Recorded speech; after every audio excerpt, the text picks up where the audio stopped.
자, 지난 밤사이 미국 시장 마감 동향부터 확인하겠습니다. 클로징 벨 나옵니다. 장혜진 앵커 3대 지수가 2% 안팎의 하락으로 마감했죠. 네, 맞습니다. 현지 시간 12일 미국 3대 지수는 미국 등의 각국의 경제활동 재개 상황과 코로나19 재확산을 주시하는 가운데 경제 지표가 부진한 것으로 나타나면서 하락 마감을 했습니다.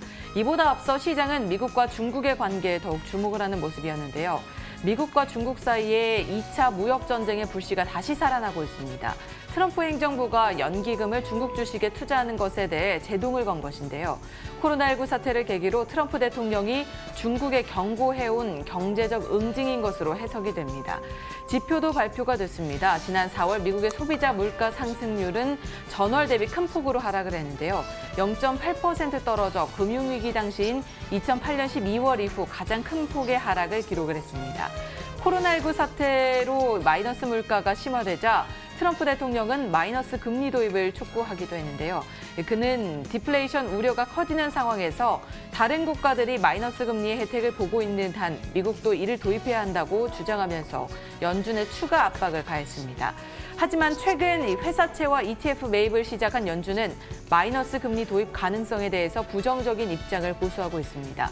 대다수의 연은 총재들은 마이너스 금리에 대해서 기대하지 않고 있다고 밝혔습니다.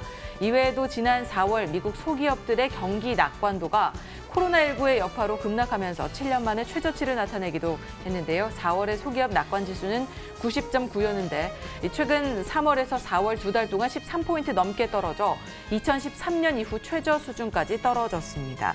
보다 자세한 마감 상황도 함께 확인을 해보시죠.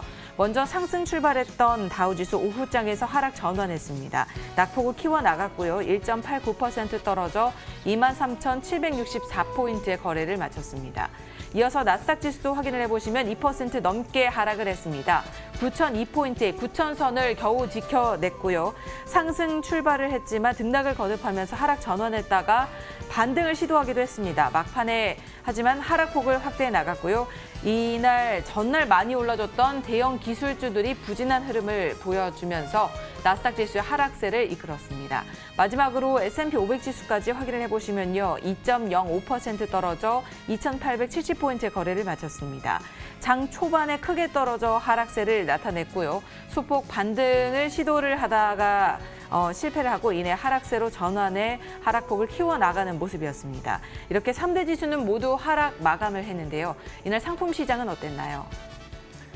자, 먼저 국제 유가가 오른 채 마감됐습니다. 국제 유가 WTI 가격이 6% 이상 상승하는 움직임이 나타났었는데요. 전일까지만 하더라도 이 소식이 있었음에도 불구하고 시장에서 조금 하락을 했었는데 이 소식이 오늘 반영이 되면서 국제 유가는 상승하는 모습이었습니다. 바로 사우디아라비아가 100만 배럴 추가 감산에 대한 이야기를 했기 때문인데 이 추가 감산 덕분에 다른 오펙 국가들, 이 중동 산유국들도 이 감산에 나설 것이라는 기대감이 작용한 겁니다. 국제 유가는 이 덕분에 6% 넘게 올라서 현재 선물 시장에서 25.63달러 정도의 거래가 되고 있습니다. 자, 이어서 금값을 살펴보자면 추가 부양책에 대한 기대감 덕분에 소폭 상승하는 모습입니다. 최근 국제 금값은 1,700달러 안팎에서 계속 오락가락하고 있는 상태인데요. 사실 오늘도 거기에서 크게 벗어나진 않았습니다. 0.4% 소폭 오르면서 국제 금값 골드 가격이 1,705달러에 움직이고 있습니다. 금리 살펴보도록 하겠습니다. 미국의 10년물 국채금리가 지난 밤 사이에 물가가 발표가 됐었죠. 식료품 가격과 유가를 뺀 근원 소비자 물가가 0.4% 하락했습니다. 한 달 만에 0.4% 하락하게 된 것은 1957년 이래 최악의 월간 하락인데요. 자, 이렇게 물가가 하락하다 보니까 금리도 좀 내려가는 모습이었습니다. 0.04% 내리면서 0.674%의 국채금리가 움직이고 있습니다. 달러 인덱스는 그렇게 큰 움직임은 없었고요. 달러 강세가 조금은 둔화되어 있는 모습입니다. 100 아래에서 움직이고 있습니다. 자, 이렇게 상품 선물 시장 살펴봤습니다. 글로벌 외신 확인하도록 하겠습니다.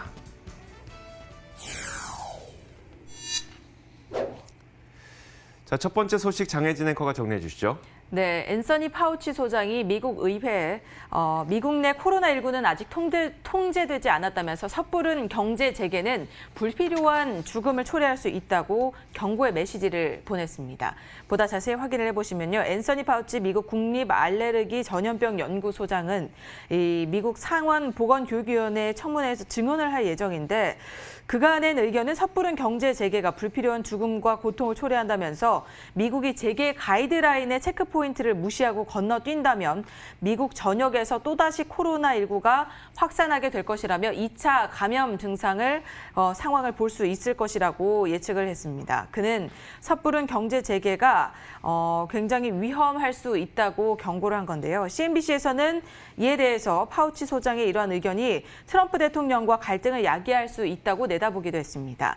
텍사스와 콜로라도 등 일부 주는 경제 재개 가이드라인의 조건을 충족하지 못했는데도 경제 재개를 시도하고 있는데 이에 대해서 상당한 문제를 제기했는데요. 여기에 트럼프 대통령은 반대로 텍사스주의 행보를 지지하기도 해 트럼프 대통령과 앤서니 파우치 소장의 갈등이 상당히 불거질 것으로 예상이 되고 있습니다. 미국에서 경제 재개를 시도하고 있는 가운데 과연 코로나19를 통제하고 경제 재개가 제대로 이루어질 수 있을지 계속해서 지켜봐 주셔야겠습니다.